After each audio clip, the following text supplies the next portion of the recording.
우리는 지금 골로새서를 계속해서 나누고 있습니다. 골로새 교회는 사도 바울이 개척한 교회는 아닙니다. 사도 바울의 사역을 통해서 예수님을 믿게 된 에바브라라는 사람이 이 골로새에 개척을 한 교회입니다. 그런데 이제 다른 교회와 마찬가지로 이 골로새 교회 안에도 거짓 선생들이 들어와서 예수님의 말씀과 다른 잘못된 가르침을 성도들에게 전파하였고, 그리고 교회 성도들이 이 거짓 선생의 잘못된 가르침에 영향을 받았습니다. 그래서 에바브라는 이 문제를 사도 바울에게 알렸고, 이 문제를 해결하기 위해서 골로새 교회에 바울이 편지를 썼습니다. 그것이 바로 골로새서입니다.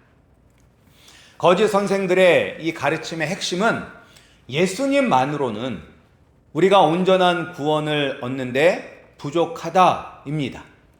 예수님을 부정하는 것이 아니라, 예수님을 믿지 않고 다른 것을 믿어야 된다라고 하는 것이 아니라, 예수님을 믿어야 하는데 예수님뿐만 아니라, 믿는 것뿐만 아니라 유대교의 전통이라든지 아니면 그 당시 다른 이방 종교들이 가지고 있었던 신비스럽고 비밀스러운 의식들이 필요하다고 이야기하고 있습니다. 그러나 우리의 구원은 예수님 한 분만으로 충분합니다. 다른 어떤 것도 필요 없습니다. 그래서 우리가 예수님을 믿음으로 새로운 피조물로 다시 태어났습니다.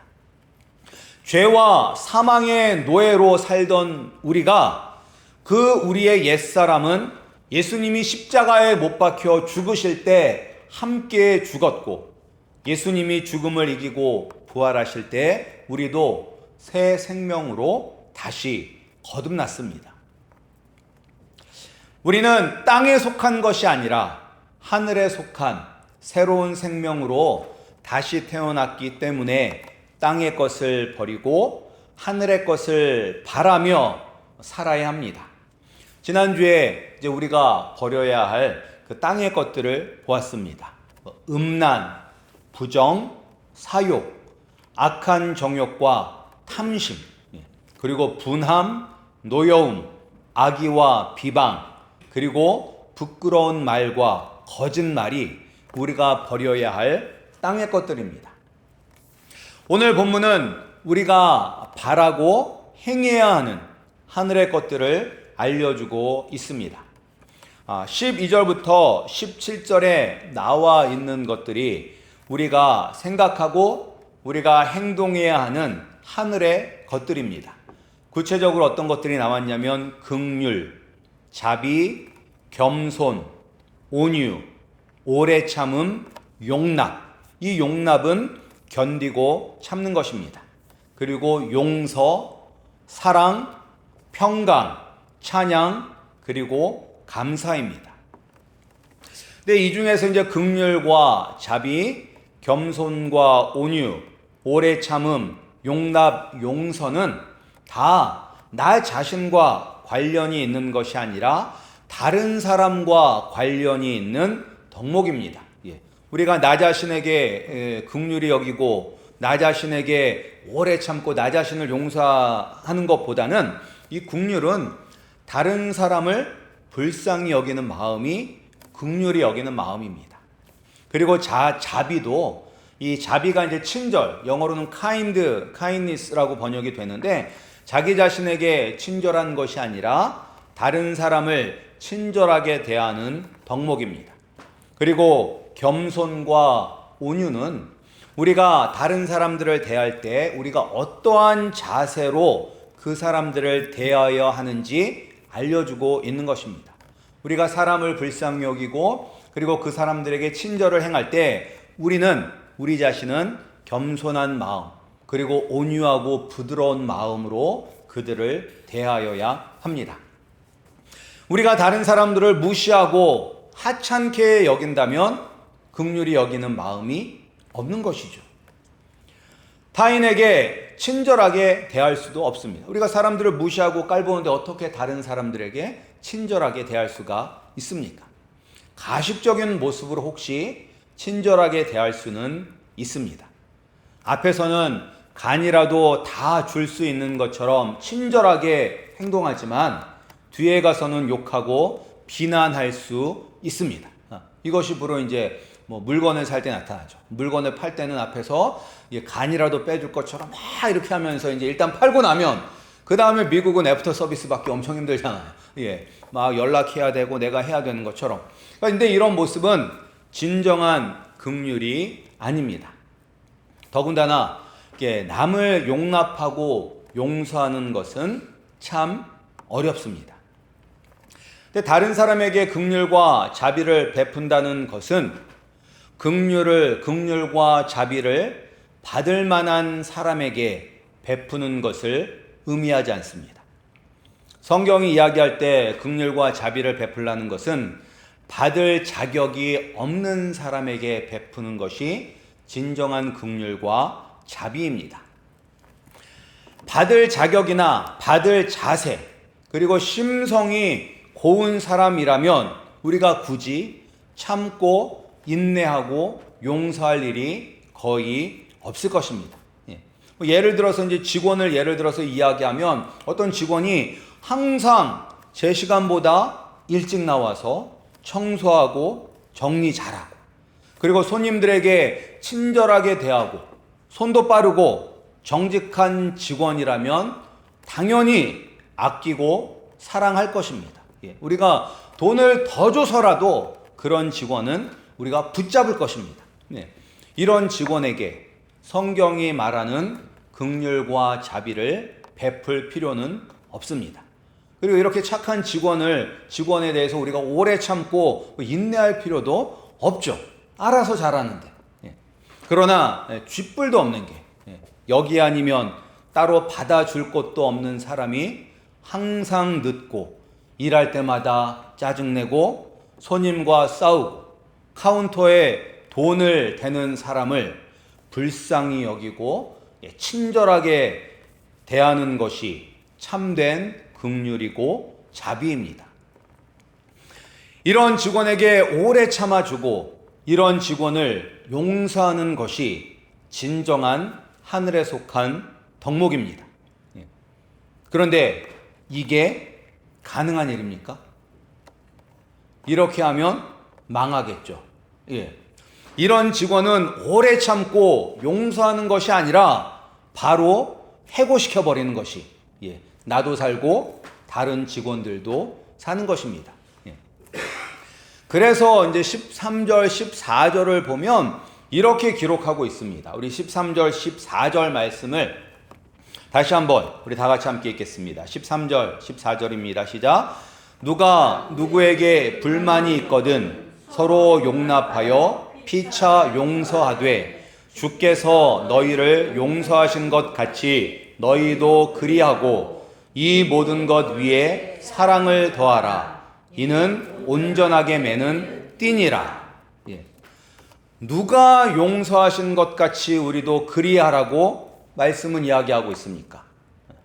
바로 예수님이 우리를 용서하신 것 같이 우리도 다른 사람을 용서하라고 말씀하고 있습니다.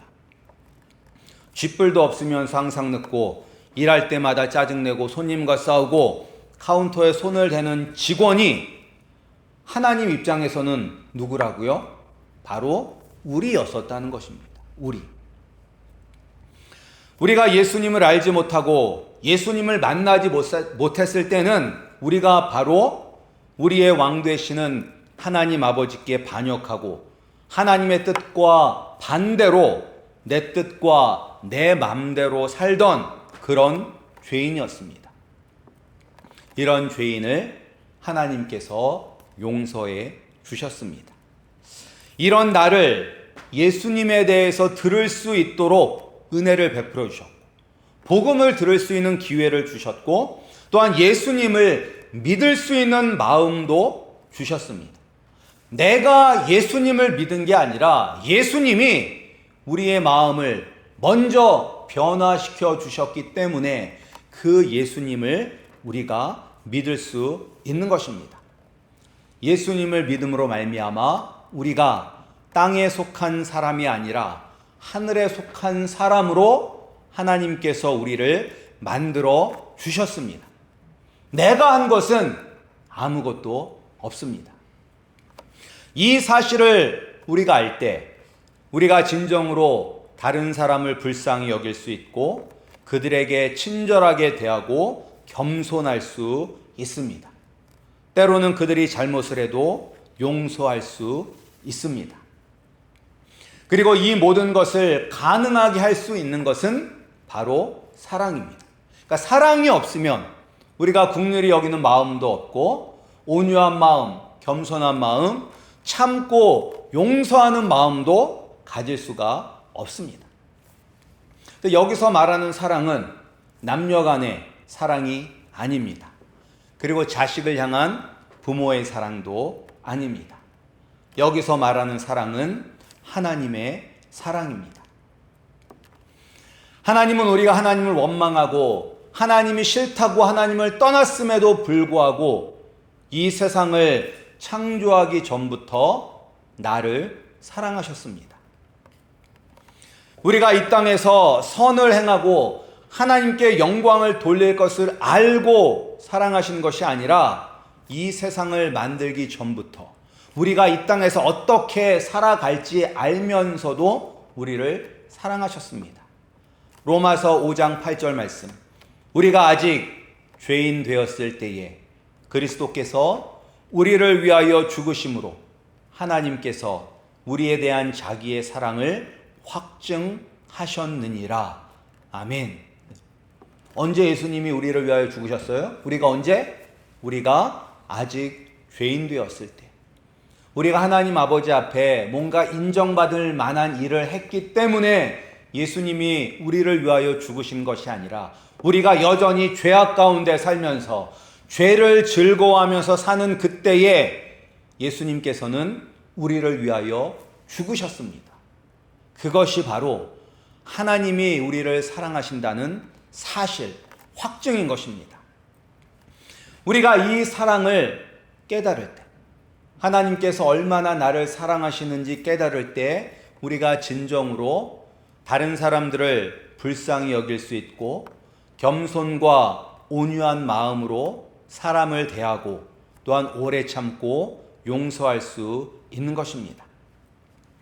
나를 살리기 위해서, 나를 용서하기 위해서 예수님께서 십자가에 못 박혀 물과 피를 흘리며 말할 수 없는 고통 속에서 죽으신 것은 바로 우리를 향한 하나님의 사랑의 표현이었습니다.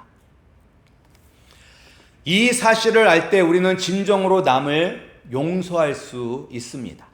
따라서 우리에게 보여주시고 우리에게 행하신 하나님의 사랑을 우리는 다른 사람들에게 전해야 합니다. 그리고 그리스도의 평강이 우리 자신을 다스리게 해야 합니다. 그리스도의 평강이 우리에게 있을 때 우리는 걱정과 근심 없이 살아갈 수 있습니다. 왜냐? 그리스도의 평강은 세상이 줄 수 없는 평강이기 때문입니다. 우리가 내 힘으로 이 평강, 평안을 누리려고 하면 불가능합니다. 우리가 언제면 우리가 우리의 삶이 참 평안하다, 우리의 삶이 걱정, 근심이 없다라고 느낄 수 있을까요? 우리가 어떻게 하면 예수님 말고 세상의 것으로 어떻게 하면 우리가 참 평안을 누리며 살아갈 수 있을까요? 돈이 많으면 참 평안을 누리며 살아갈 수 있을까요? 대대손손 쓰고도 남는 돈이 있으면 평안히 살아갈 수 있을까요? 만약에 물질로 평안을 살 수 있다면 왜 부자들 가운데서 자살하는 사람이 있을까요? 왜 부자들도 암에 걸리고 왜 스트레스를 받으며 살 수 있을까요? 세상의 것은 우리를 행복하게 만들 수 없습니다. 세상의 것은 우리가 행복한 그 순간에도 걱정하고 근심해요. 만약에 우리 애가 제 애가 예를 들어서 제 애가 지금 이제 8학년 올라가거든요. 이제 8학년 올라가는데 얘가 갑자기 정신을 차려서 이제 공부를 열심히 해서 막 A를 맞아왔어요. 예. 그럼 막 기쁘겠죠. 와, 예, 신나겠죠. 그런데 과연 얘가 고등학교 올라가서도 A를 계속 맞을 수 있을까? 걱정이 되겠죠. 예. 그러니까 이 땅에서의 평안은 잘 돼서 지금 기쁜데 일어나지도 않을 미래일에 대해서 우리는 또 걱정할 수밖에 없습니다. 그러나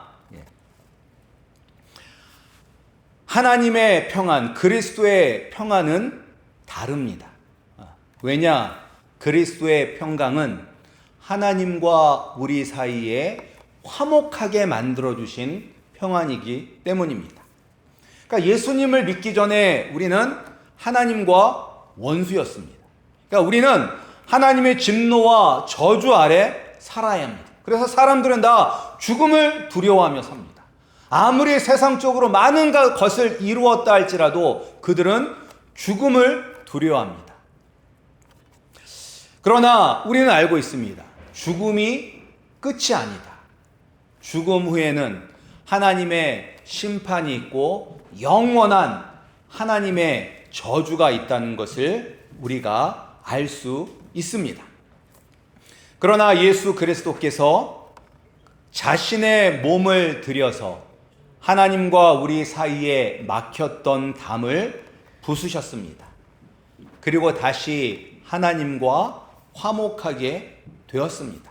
그러니까 예수님 때문에 우리는 하나님의 자녀가 되었습니다. 하나님의 자녀이기 때문에 하나님은 나의 아버지가 되시고 나의 아버지이신 하나님은 항상 우리를 지켜주시고 보호해 주십니다. 그런데 하나님이 나의 아버지가 되셨다고 해서 우리가 이 땅에서 어려움을 겪지 않을까요? 우리가 하나님의 자녀가 되어도 이 땅에서 어려움을 겪습니다. 힘든 일을 만나게 됩니다. 그런데 그리스도의 평안이 있으면 우리가 믿음이 생기게 되거든요. 어떤 믿음? 이 모든 것들이 합력하여 선을 이룰 것이다. 이 어려움은 나를 연단하고 단련하여서 내가 더 예수 그리스도를 닮은 사람으로 만들어 간다는 그러한 확신이 있기 때문에 어려움 가운데서도 우리가 소망을 품을 수가 있는 것입니다. 남들은 다 절망하고 낭망하는 그때에도 우리는 예수 그리스도 때문에 미래에 대한 소망을 품고 기쁨으로 감사하며 살아갈 수 있는 것입니다.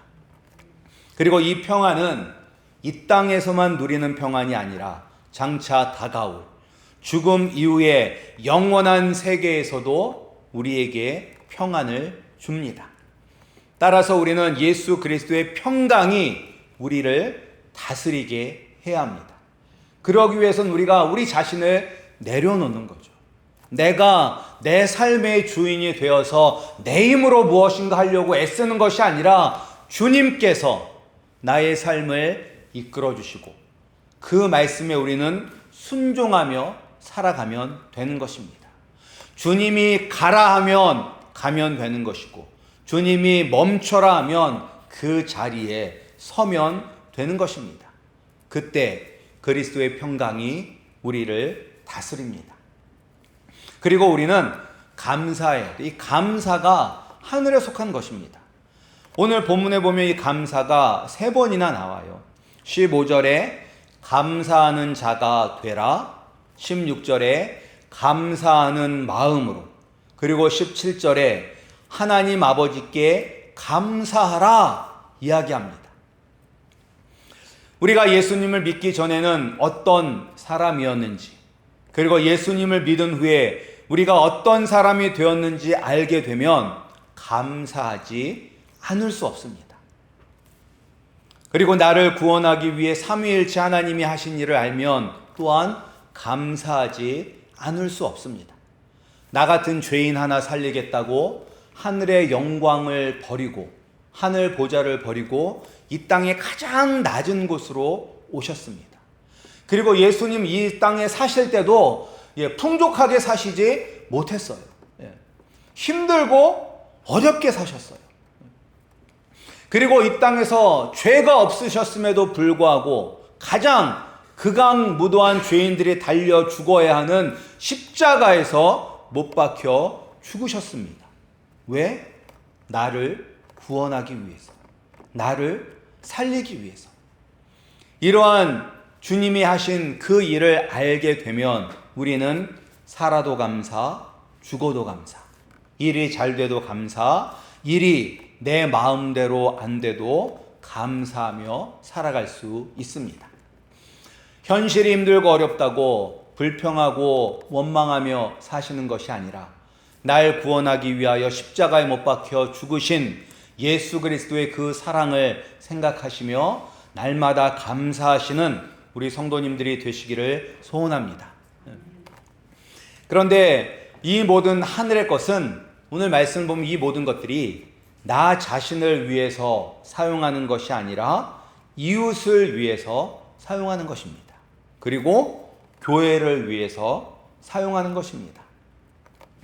우리가 교회 안에 나와 다른 사람들을 불쌍히 여기고 온유하게 대하고 불만이 있어도 참고 용납하고 용서해야 합니다. 그리고 이 하늘에 속한 덕목들이 내 삶 전체에서 행해야 됩니다. 그러니까 교회 안에서만 사랑하고 용서하고 그리스도의 평안을 누리는 것이 아니라 교회 밖에 나가서도 우리는 용서하고 사랑하고 감사하며 살아가야 합니다. 그러니까 오늘날 많은 교회와 그리스도인들이 세상에서 비난을 받는 것은 우리가 겉과 속이 다르기 때문에 그러한 비난을 받을 때가 참 많습니다. 교회 안에서는 천사인데, 교회 안에서는 믿음이 참 좋은 천사인데 교회 밖에만 나가면 악마가 됩니다. 예를 들어서 교회 안에서는 세상에 둘도 없이 친절하고 상냥한데 교회 밖에서는 자신이 일하는 비즈니스의 터전에서는 직원을 못 잡아먹어서 안달이 나고 돈밖에 모르는 그런 악덕 업주의 모습이 나타날 때가 있습니다. 그런 분들이 야 교회 가자 라고 하면 교회 갈 마음이 생기겠습니까? 너나 잘해 이런 마음이 왜 생기잖아요. 너나 잘해, 너처럼 살 거면 교회를 왜 가냐, 이렇게 나올 수밖에 없잖아요. 이래서는 안 되는 거예요. 이래서는 안 돼요. 우리가 어디에 있든지 무엇을 하든지 항상 하늘에 속한 덕목들, 불쌍히 여기는 마음, 온유하고 겸손한 모습, 용서하고 사랑하고 그리스도의 평강과 감사가 나타나야 합니다. 그래서 17절에 또 무엇을 하든지 말에나 일에나 다 주 예수의 이름으로 하라 라고 말하고 있는 것입니다. 무엇을 하든지, 교회 안에 있든지 교회 밖에 있든지 말이든지 행동이든지 무엇에나 다 주 예수의 이름으로 하라라고 이야기하고 있습니다. 우리가 잘못하면, 믿는 우리가 잘못하면 누가 욕을 먹습니까? 믿는 성도들이 잘못을 하면 교회의 머리가 되시는 예수님이 욕을 먹습니다. 우리를 위하여 죽으신 예수님, 내가 받아야 할 하나님의 진노와 저주를 대신 받으신 예수님, 죽음을 이기고 부활하심으로 우리에게 새 생명을 주신 예수님을 우리는 항상 기억해야 합니다.